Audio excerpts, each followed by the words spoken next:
একখানা সুন্দর গ্রাম ছিল। সেই গ্রামে ছিল বিশাল এক পুরনো বটগাছ। সেখানে থাকত এক কাক, যার নাম ছিল কালু কাকা। কালু কাকা নিজেকে মনে করত সবচেয়ে চতুর, সবচেয়ে সাহসী, সবচেয়ে গুরুত্বপূর্ণ পাখি।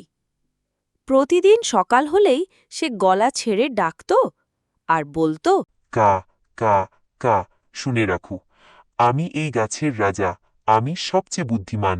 বাকি পাখিরা তার চিৎকার শুনে দূরে থাকত। কেউ তার সাহচর্যে থাকতে চাইত না। তবু কাকা গর্বে মাটিতে পা ফেলত না। কেউ শুনুক আর না শুনুক, প্রতিদিন তার বুদ্ধির কথা খুব অহংকারে সবাইকে বলত। তোমরা সবাই আমাকে একদিন একা করে দিয়েছিলে।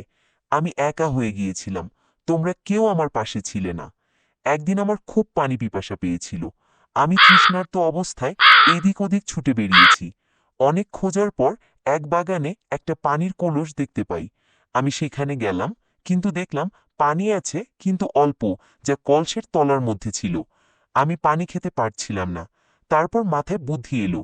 আমি আবার এদিক ওদিক দেখলাম, কিছু পাথর দেখতে পেলাম। আমি পাথরগুলো একটা একটা করে কলসের মধ্যে ফেলতে থাকলাম। তারপর দেখলাম পানিগুলো উপরে চলে আসলো। আমি তৃপ্তি সহকারে পানি পান করলাম। আমার সে বুদ্ধির কথা সারা পৃথিবীতে ছড়িয়ে পড়ল। আমার সে বুদ্ধির সবাই আমাকে তোমাদের রাজা বানালো। একদিন গাছের অন্যদিকে বাসা বাঁধল এক সুন্দর কোকিল। কোকিল ছিল শান্ত, ভদ্র আর আশ্চর্য মিষ্টি কণ্ঠের অধিকারী। তখন ছিল বসন্তকাল। সে গাইত, কুহু কুহু কুহু, আর সেই গান শুনে গ্রামবাসী পর্যন্ত ছুটে আসত। শিশুদের ঘুম পাড়াতে মা বাবারা কোকিলের গানের অপেক্ষা করত। কালু কাকার অন্তরে তখন জন্ম নেয় হিংসার আগুন। কোকিলকে সে হিংসা করতে শুরু করল। সে ভাবল, এই কোকিল আমার জায়গা কেড়ে নিচ্ছে। সবাই তো এখন ওর সুরে মুগ্ধ। আমার ডাক কারো কাছে আর কিছু নয়। সে কোকিলকে কটাক্ষ করতে লাগল। হ্যাঁ রে, গান ছাড়া আর কিছু জানিস না? সাহস থাকলে আমার মতো উঁচুতে ওড়, ঝড়ের মুখে দাঁড়া। গান শুনিয়ে রাজা হবি ভাবছিস? কোকিল নরম স্বরে বলল, আমি গান গিয়ে আনন্দ দেই, আর মানুষও আমার ডাকে আনন্দ পায়।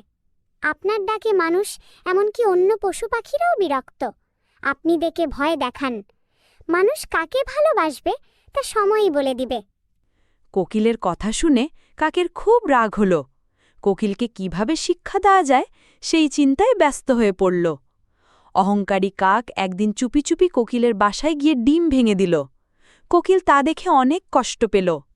কাঁদল না, রাগও করল না, বরং চুপচাপ গ্রাম ছেড়ে চলে গেল। সেই মুহূর্তে পুরো গ্রাম যেন নিঃশব্দ হয়ে পড়ল। তখন বসন্তকাল, ও চলে গিয়েছে। সেই দুঃখে কোকিল আর গ্রামে আসে না। সেই থেকে কোকিল শুধু বসন্তে এসে গ্রামের মানুষদের গান শোনায়। বসন্তা চলে গেলে সেও চলে যায়। কোথায় যায়, কোথায় তার বাসা, আজও কেউ বলতে পারেনি। কাক ও কোকিলের মজার গল্পটি তোমাদের কেমন লাগলো মতামত জানিয়ে দিও। হ্যাঁ বন্ধুরা, পরবর্তী পর্ব দেখতে চ্যানেলটি সাবস্ক্রাইব করার অনুরোধ রইল।